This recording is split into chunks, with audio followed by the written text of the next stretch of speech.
I hadn't planned to spend the summer at my dad's house. It just worked out that way. My lease ended early, the internship got postponed, and Dad offered me a room with a quick, you know the code to the garage, right? That was that. What he didn't mention, what no one mentioned, was that Laura was staying there too. She wasn't my real aunt. Just one of those lifelong friends of the family you grow up calling aunt, because no one corrects you. I remembered vague things about her, holidays, her laugh, the way she used to braid my hair when I was little. But that was years ago. So when she opened the door that first evening, wearing a fitted black tank top and loose linen pants, her hair swept up casually, I froze. "Wow," she said, blinking. "You're not 12 anymore." "Yeah," I managed. "It's been a minute." She stepped back to let me in, one brow raised. That's one way to put it. The house looked the same. Same beige carpet, same framed photographs, same worn couch that had survived 2 divorces. But Laura didn't belong to the past. She belonged to right now, moving through the hallway barefoot, sipping something from a glass without ever asking if I wanted one. She was just there. Dad was gone for a few days, work trip. That night, it was just me and her. She reheated some pasta, offered me a plate, and we ate with a quiet ease that felt strange and too comfortable all at once. She asked about school, my plans, what I was reading. Normal stuff, but her eyes didn't blink much. And every time I looked up, she was already looking at me. "You always think this hard when you eat?" she asked, tilting her glass toward me. I shrugged.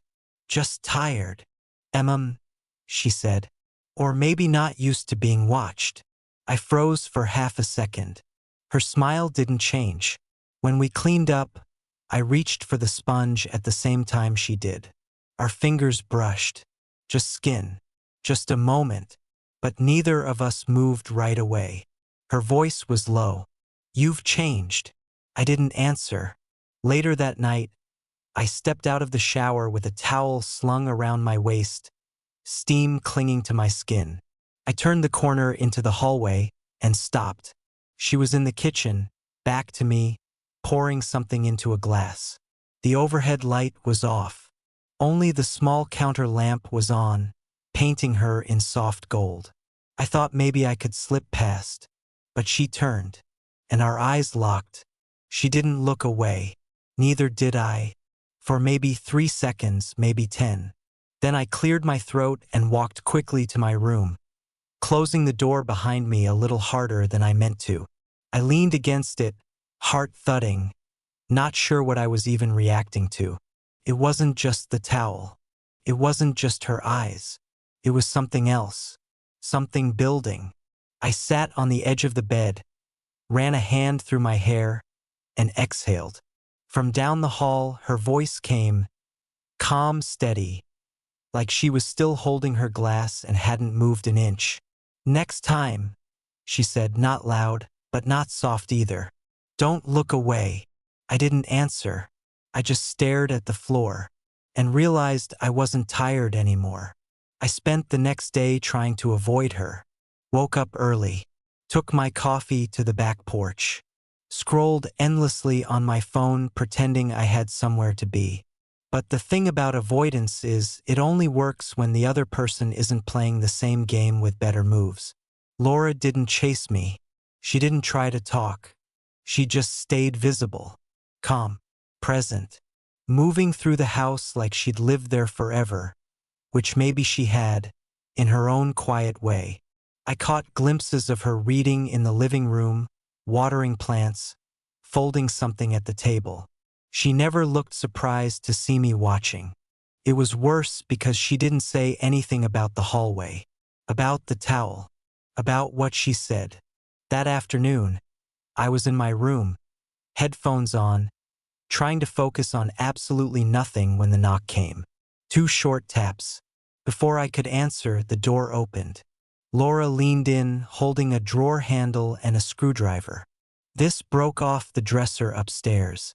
Mind giving me a hand?" I hesitated. She smiled. Unless you're busy. I wasn't. Of course I wasn't.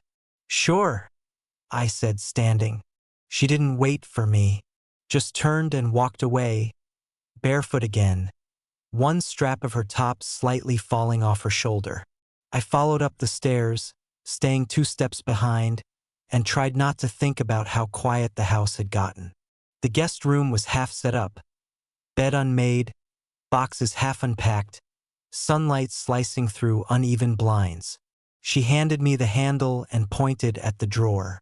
"Hold it in place," she said, crouching next to me.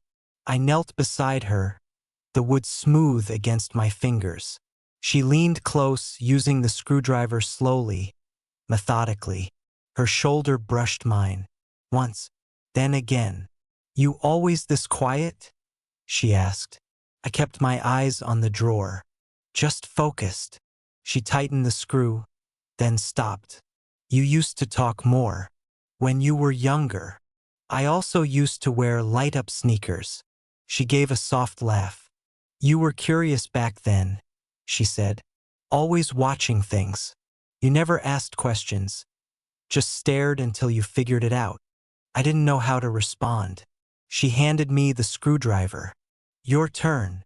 I took it, adjusted the handle, and tightened the next screw. She watched me do it closely. Her gaze lingered, like she wasn't checking the work, but reading me instead. When I finished, she stood up and wiped her hands on her shorts. "Not bad," she said. I set the screwdriver down. "Guess I'm good for something." She tilted her head. "You're good at a lot of things. You just don't say them out loud." There was a pause. I started but stopped. I didn't know what I was going to say. Laura stepped to the side, walking toward the adjoining bathroom. "I'm going to shower," she said. "You can take the tools back downstairs." I nodded, already turning toward the door, but something made me glance back. She was standing in the bathroom doorway, her fingers on the edge of the doorframe. "You want to ask something," she said. It wasn't a question. I froze. She watched me for a beat longer, then smirked, just barely, and disappeared into the bathroom, the door clicking softly behind her. I stood there for a second, tools in hand, brain full of noise. Say something, I thought, but I didn't. That evening, I heard the water stop, heard the door creak. I stayed in my room. 30 minutes later, I walked into the kitchen for a glass of water. She was there. Again. Hair damp. Tank top changed. Same glass in her hand. Our eyes met. And this time I didn't look away. She smiled. Then took a slow sip and said, "Say it out loud next time." And walked past me like nothing had happened. Couldn't sleep. The house was too quiet, and my thoughts were too loud. I turned over 3 times, then got up, paced my room, opened the window, closed it again. The moment kept replaying, her voice in the kitchen, the way she said it. Say it out loud next time. It wasn't teasing. It wasn't even challenging. It was an instruction, and I had no idea what would have happened if I had followed it. Sometime after midnight, I gave up trying to rest. I crept into the hallway barefoot, careful not to make noise. Not that it mattered. Dad wouldn't be back for 2 more days. The house was still, except for the faint glow under the kitchen door. I opened it quietly. She was there, sitting at the table with her back to the window, one leg folded under her, wearing a long dark t-shirt and nothing on her feet. A single lamp was on, casting a warm halo across the counter. Steam curled from the mug in her hand. She looked up. "Couldn't sleep?" she asked softly. I shook my head. She didn't seem surprised. "There's tea." I nodded and reached for the cupboard. Her eyes followed my movements but said nothing else. I poured hot water into the second mug she'd already set out. She knew I'd come. I sat down across from her, and for a moment we just sat. No words, just tea, just the night around us. You ever wonder what silence really says? She asked after a few minutes. I blinked. What do you mean? She tilted her head slightly. People think silence means nothing, but it usually means more than anything else, especially when two people know what they're not saying. I sipped the tea. Tasted like chamomile and nerves. She leaned forward. You've been quiet all week, even before the hallway, even before the towel. I coughed into my cup. She smiled faintly. Don't be embarrassed. I'm not. You're not. Laura shook her head. You're not a boy anymore. And I'm not pretending you are. That sentence landed like a stone on the surface of my chest. No splash. Just wait. She watched me for a beat, then stood, crossed the kitchen slowly, refilled her mug. You keep watching, she said without turning. But you don't say what you're thinking. I set my cup down. What if I don't know how to? She turned then, leaning against the counter, one hand on the edge of the sink. That's a lie, she said gently. You always knew how. You're just afraid of what happens after. I couldn't argue with that. She came back to the table but didn't sit. Just stood next to the chair, one hand resting lightly on the back of it. I'm not going to ask you again, she said. I looked up. I want to hear it, she continued. Just once. Whatever it is you keep holding back. The room was heavy. Not tense, just thick with something unspoken. I stared at my hands. Then I took a breath. I think I caught. She leaned in slightly. You think you? My throat closed again. She watched me. Eyes calm, lips parted, waiting. But I couldn't finish it. I just shook my head, frustrated. She didn't flinch, just gave the smallest nod. That's okay, she whispered. It's still in there. Then she walked around the table. Slow, unhurried, deliberate. She stood beside me, close enough for the hem of her shirt to brush my arm, close enough to feel her presence like a temperature change. I'll wait, she said, and then she walked out of the kitchen, leaving her tea behind, and me, alone, still holding the words that almost made it out. The next morning, everything felt like it had never happened. Laura was already gone by the time I walked into the kitchen. Her mug was clean, the chair pushed in, no trace of last night, no record of what almost was. I sat at the table for a while, tea forgotten in my hands, listening to the ticking of the wall clock like it could rewind something. By noon, she still hadn't come back. Around 2, the front door opened. She walked in like it was just another day, grocery bags in hand, sunglasses still on, hair tied back. She looked at me once, just once, then set the bags down and started unpacking as if nothing had shifted. Want to help? She asked. I nodded, stood up, and joined her. We didn't talk much, not because it was awkward, because we both knew the words hanging between us were bigger than the task. When she was done, she leaned against the counter and said, I'm leaving in the morning. I looked up. What?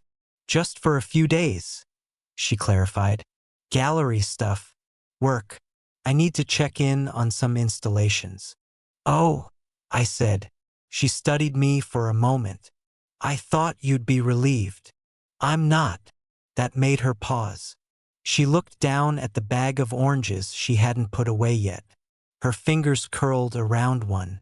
She didn't move. I wasn't sure, she said quietly.